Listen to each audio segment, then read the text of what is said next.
ದರ ಏರಿಕೆ ಮಾಡ್ತಾ ಇರೋದು ಸರಿಯಲ್ಲ ಅಂತೇಳಿ ನಾವು ಒಂದು ಸರ್ಕಾರಕ್ಕೆ ಆಕ್ಷೇಪಗಳನ್ನು ಹಾಕಿದ್ದೀವಿ. ಯಾಕೆಂತ ಹೇಳಿದರೆ 2012ರ ನಂತರ ಸರ್ಕಾರ ಯಾವ ಸ್ಲ್ಯಾಬಿನ ಮಧ್ಯದ ದರಗಳನ್ನು ಜಾಸ್ತಿ ಮಾಡಲಿಕ್ಕೆ ಉದ್ದೇಶಪಟ್ಟಿದೆಯೋ ಆ ಸ್ಲ್ಯಾಬಿದು ಇದು 7ನೇ ಬಾರಿ ಮಾಡ್ತಾ ಇರುವಂಥದ್ದು. ಯಾವ ವರ್ಗದ ಮದ್ಯಗಳು ಜಾಸ್ತಿ ಮಾರಾಟ ಆಗ್ತಾ ಇವೆ ಅದರ ದರವನ್ನು ಜಾಸ್ತಿ ಮಾಡುವಂಥದ್ದು ವೈಜ್ಞಾನಿಕ ರೀತಿ ನೀತಿಗಳಲ್ಲ. ಈಗ 2012ರಲ್ಲಿ ಈ ಸ್ಲ್ಯಾಬಿನ ಮದ್ಯಗಳು ಎಷ್ಟು ಮಾರಾಟ ಆಗಿದೆ, ಇವಾಗ ಎಷ್ಟಿದೆ ಅದನ್ನು ನಾವು ಚೆಕ್ ಮಾಡಿದರೆ ಅದು ಗೊತ್ತಾಗ್ತದೆ. ಹಿಂದೆ ಇದ್ದಿದ್ದಕ್ಕಿಂತ ಕಡಿಮೆ ಆಗಿದೆ. ಇದು ಅಧಿಕಾರಿಗಳು ಸರಿಯಾದ ವಿಧಾನಗಳನ್ನು ಸರ್ಕಾರಕ್ಕೆ ಹೇಳ್ತಾ ಇಲ್ಲ. ಇವರು ಜಾಸ್ತಿ ಮಾಡ್ತಾ ಇದ್ದಾರೆ, ರೆವಿನ್ಯೂಗೋಸ್ಕರ ಮಾಡ್ತಾ ಇದ್ದಾರೆ. ದರ ಏರಿಸ್ತೀವಿ, ಹೆಚ್ಚು ಕುಡಿಬಾರ್ದು ಗ್ರಾಹಕರು ಅಂತೇಳಿ ಹೇಳ್ತಾರೆ.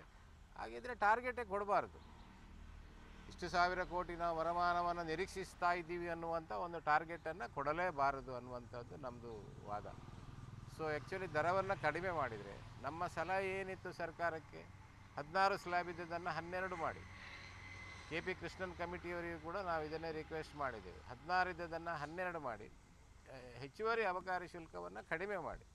ಆಟೋಮೆಟಿಕಲಿ ಸೇಲ್ಸ್ ಇಂಪ್ರೂವ್ ಆಗ್ತದೆ. ಕಾರಣ ಡುಪ್ಲಿಕೇಟು ಬೇರೆ ರಾಜ್ಯಗಳಿಂದ ಬರುವಂಥದ್ದು, ಗೋವಾದಿಂದ ಬರುವಂಥದ್ದು ಎಲ್ಲ ಸರಿ ಬರ್ತದೆ ಅಂಥೇಳಿ ನಾವು ಭಾಳ ಸ್ಪಷ್ಟವಾಗಿ ಹೇಳಿದ್ದೀವಿ. ಅದು ಏನು ತೀರ್ಮಾನ ತಗೊಂಡಿದ್ದಾರೆ ಅಂತ ಗೊತ್ತಾಗ್ತಾ ಇಲ್ಲ. ನಾವಂತೂ ಸ್ಪಷ್ಟ ವಿರೋಧ ಮಾಡಿದ್ದೀವಿ.